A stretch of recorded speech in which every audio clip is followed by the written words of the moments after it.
I'm Neil Creek and welcome to the first in my series of Neil's Photo Tips. I'm going to be talking about all sorts of tips and tricks and techniques that I've picked up in my career as a photographer, and I'll just share them as short videos to you in this series. Now, I thought first of all I'd start off, every photographer likes gear and the cameras that they use and all the bits and pieces that go into that, and I thought I'd start about talking about what I carry in my camera bag so that you can see the kind of stuff that I take with me on a shoot, and you can see the sort of gear that I like to use. I'm using the Think Tank Photo Streetwalker hard drive camera bag, and I'm going to do a review of that soon, but we'll just get straight into it and we'll start looking at the gear that I actually keep in this bag. Okay, first of all we'll start off with the things that are on the outside of the bag, and the most obvious is water bottle. I really have to have this whenever I go shooting because it's an energetic thing, and I get dehydrated, and if I forget my water bottle I really feel it. This is a great pouch for the water bottles. Now I'm just going to do that up. Now on the top here we've got a cool little slot here, my business cards, so I keep business cards in there. I won't take them out because it's a little tight to get in and out, but that's a great way to sort of hand out business cards to people I might meet, and it's a good little sort of name tag for whose camera bag it is in case anyone finds it. Starting at the bottom here we've got this pouch. Now in here I've got the strap which allows me to attach the tripod to the camera bag. It goes along the top and this pouch drops out the bottom, but we'll talk about that more in the review. So that goes in that bottom pouch there. There's a second one if I want to make sure the tripod's extra secure. This is a HDMI cable. It's got the mini HDMI to full size HDMI plug for plugging my camera into the TV. Extra USB cable and extension, because you never know when you might need that when you're on holidays and you're trying to copy files across. You don't want to be without your USB cable. And that's all we've got in there. So on top here we've got this pouch which I don't usually put a lot of stuff in, because I find that with opening the flap of the camera bag a lot, things that are in here, if I forget to zip that up I can lose them. I generally only put small stuff in there and stuff that I need to access very frequently on a shoot. So I've got in here this netting area, I've got my spare batteries. Now I've got two more spare batteries. One of them is in the camera currently and the other one's in the camera in the bag, so the one that's recording, and this is a third one. These little pouches down here, I keep my spare memory cards in here. A little bit difficult to get to, but there we go. Got two memory cards there. Again, two other cards are elsewhere. I keep my empty cards in the top pouch, and when I fill them up I put them in the bottom pouch here so I can tell which is which. We've got a little zipper compartment in here. What have I got in here? Spare battery for the remote for the flash, and yeah, that's all for there. So not a great deal in this top pouch. So let's take a look in the main pouch now. So we'll start with the flap first, and there's two pockets here. I keep a lot of stuff in here, and it does get a little bit full, but it's not too bad. We'll have a look what we've got. So on top here, first of all, I've got these two Strobist gel packs.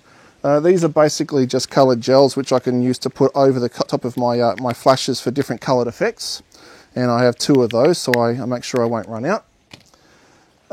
This is a neat little colour correction card. It's basically a grey target for getting accurate white balance, which is important if you want to get the correct colour of anything that you're shooting where colour matters, like if you're trying to do photos of clothing or painting or stuff like that where the colours are important. It's also a decent focus target.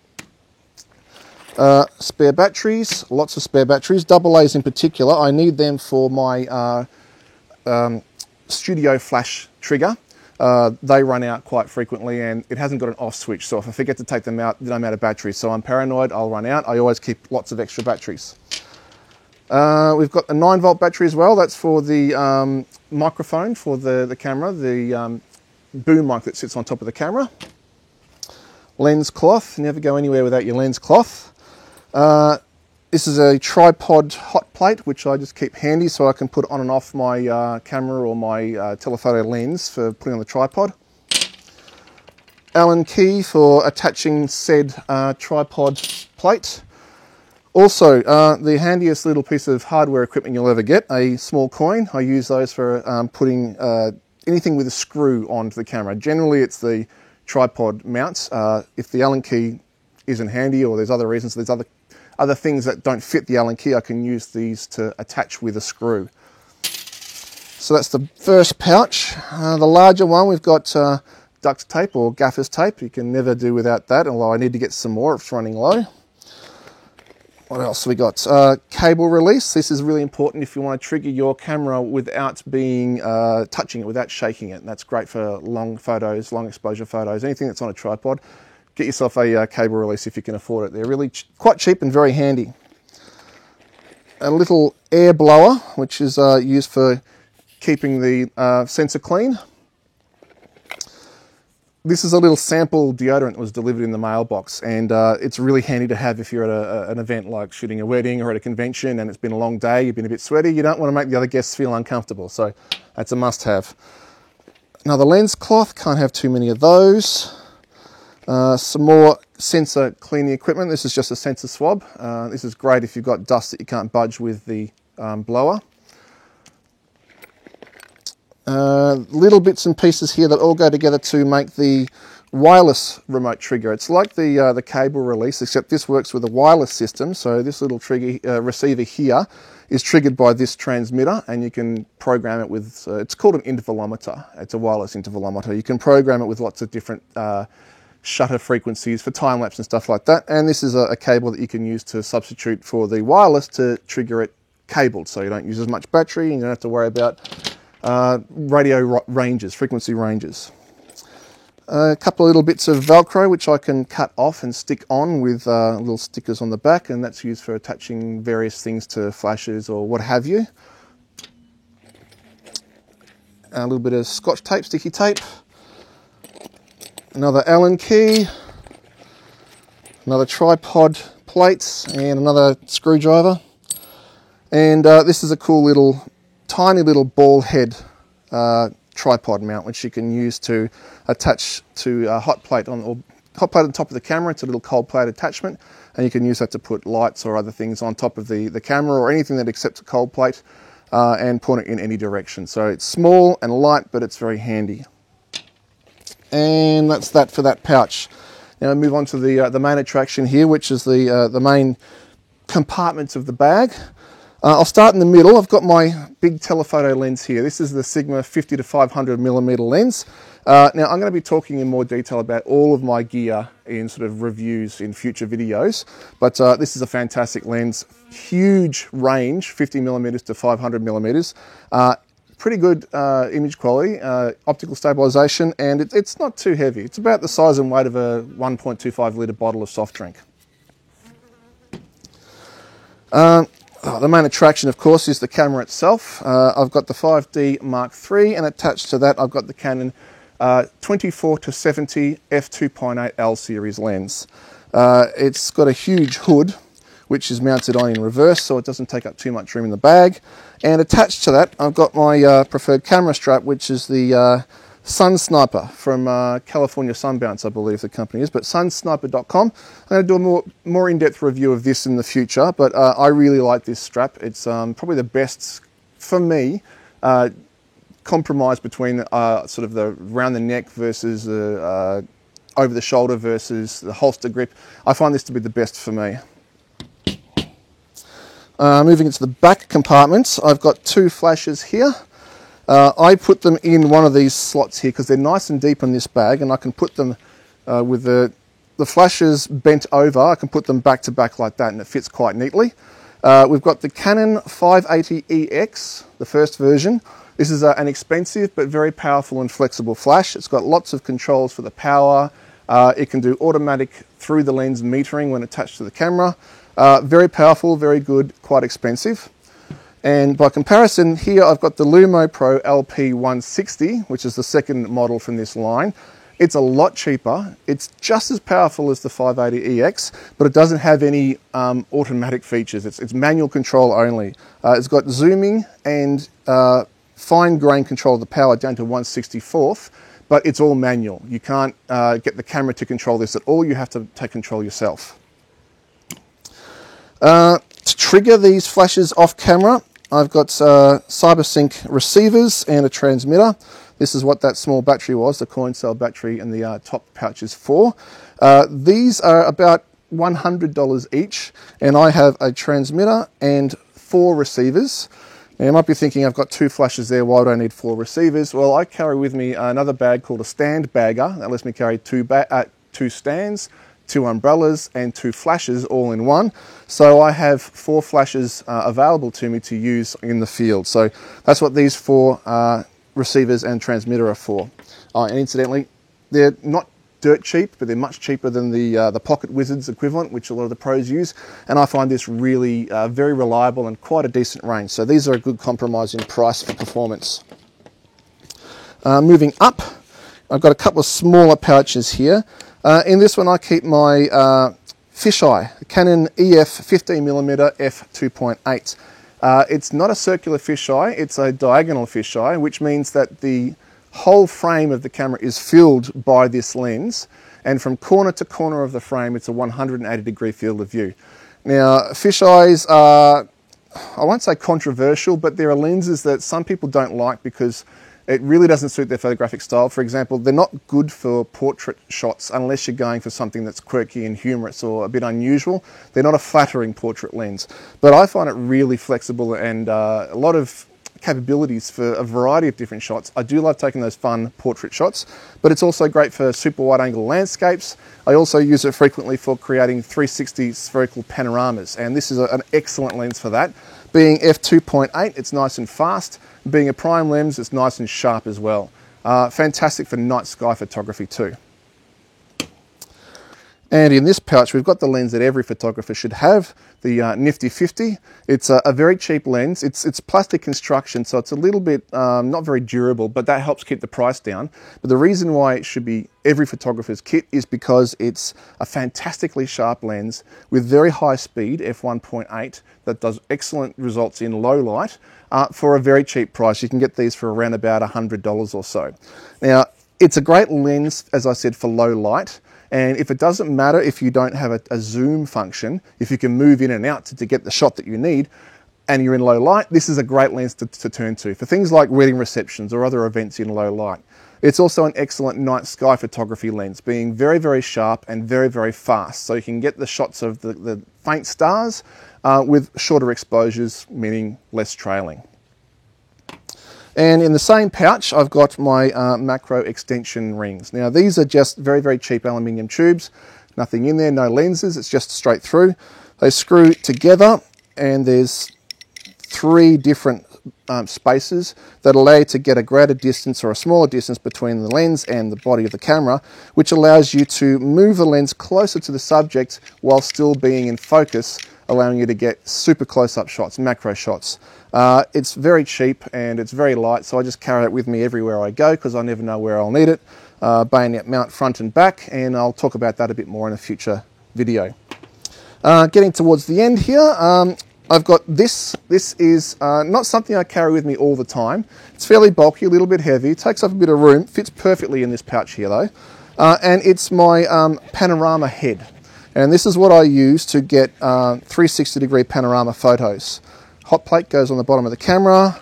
You've got the 2 arms which go together on top of the tripod, which allow you to rotate the camera and the lens around the no parallax point. Now, if you don't know what that means, I'll talk about that in a future video, but it basically allows me to get higher quality panorama photos that are stitched together without too many problems, without any parallax issues. And again, I'll talk about that in the future. Now, finally, in this main pouch, spare batteries. I usually have more. I've got a few on for charge at the moment, but we've got a caddy of four batteries in each of these, which is convenient because each flash that I use takes 4 batteries. So if I need to swap out my batteries, I can just grab one of these caddies and quickly swap them over.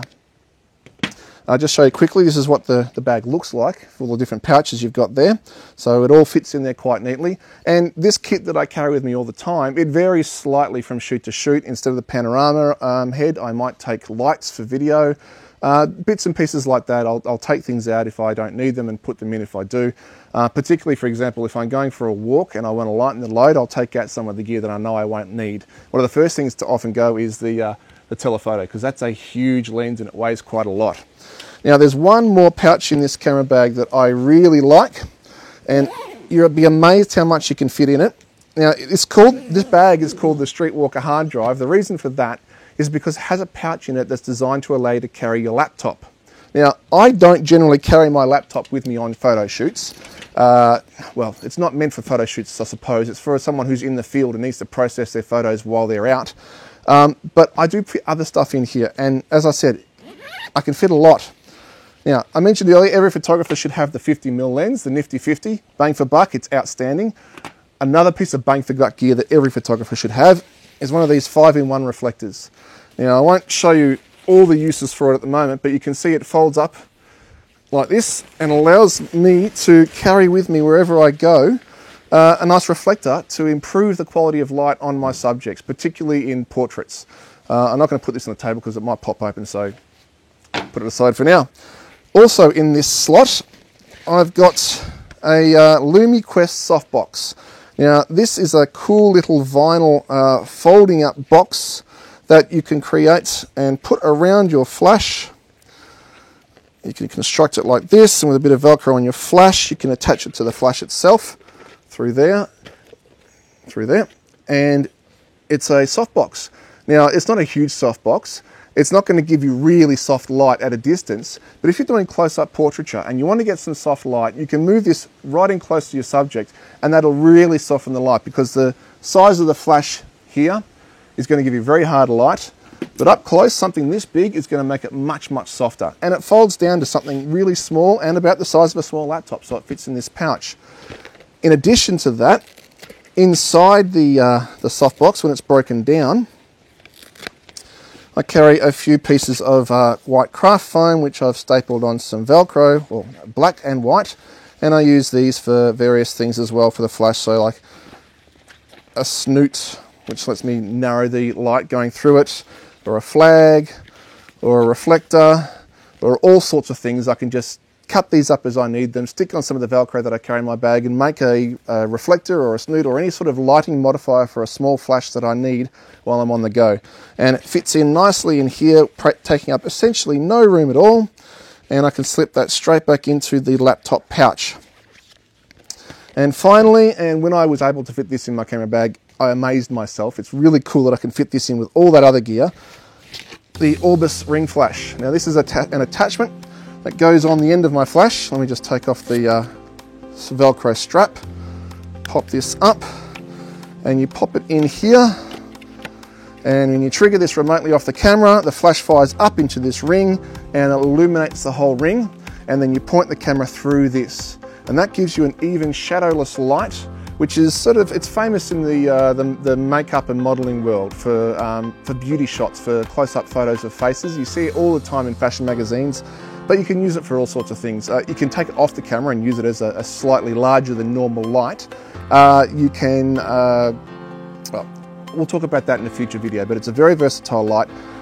One problem with it is that it's solid plastic, very durable, but it doesn't collapse down. I mean, you can see it's fairly thick, but I can still fit it in that laptop pouch along with the LumiQuest box and the reflector.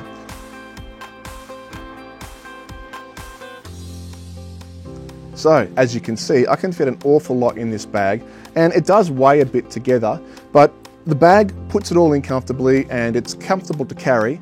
I wouldn't want to carry it over too long a distance, but with a bag that's this flexible, I can put in what I need, take out what I don't, and swap things around for each shoot as it calls for it. And if I don't know what the shoot's going to need, I can put it all in the bag and not have to worry about having stuff that I need and not have it with me. So that was the first video in my series. Coming up next, I'm going to be doing a proper full review of the camera bag, the Think Tank Streetwalker hard drive. It's a long name. And I'll go into the details about why I like this bag. But there is one issue that I'll deal with, and you'll see what I mean. So if you like this video, subscribe if it's on YouTube, join up if you're watching this on Udemy, or if you want to continue to follow my work and other posts that I make, you can follow me on my Facebook page at facebook.com/NeilCreekPhoto. And I also encourage everyone to sign up to my newsletter. On my newsletter, I post all about the things that I've been doing each month. It's a monthly newsletter. I talk about the photo shoots I've done. I put videos, reviews, Anything else that gets posted all around the net, I collate it together in my newsletter. So it's sort of a distilled way to keep track with all the stuff that I've done in the month. And you can get to that at neilcreek.com/newsletter. So I hope you enjoyed the first video, and I look forward to seeing you in future ones.